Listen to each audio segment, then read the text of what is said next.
Para kay Diego Gutierrez, dream come true na mapabilang siya sa roster of talents of Star Magic.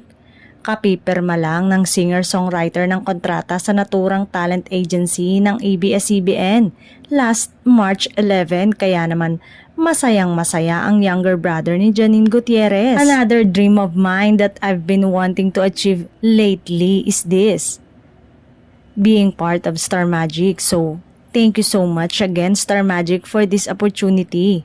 And I'm so happy that it finally happened. Ani Diego sa ginanap na Magical Vibes Star Magic. Alam ng lahat na galing si Diego sa family of showbiz dahil pawang mga artista ang kanyang angkan mula sa lolo at lola hanggang sa mga magulang at titos and titas.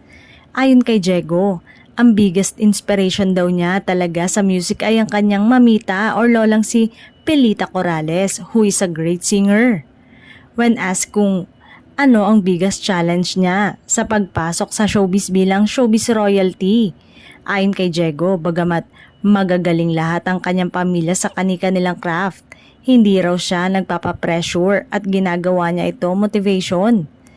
Kaya parang instead of pressure, yung nafe-feel ko, mas motivation siya to make my family proud also kasi all of them are really also great, so I want to be a great in my own names as well, pahayag ni Diego. Kasabay ni Diego na pumirma rin ng kontrata sa Star Magic ay ang mga kapwa rin niyang singer-songwriter na sina Esang De Torres, James Philip at Jarlo Base. Present din sa naturang event ang mga ABS-CBN executives.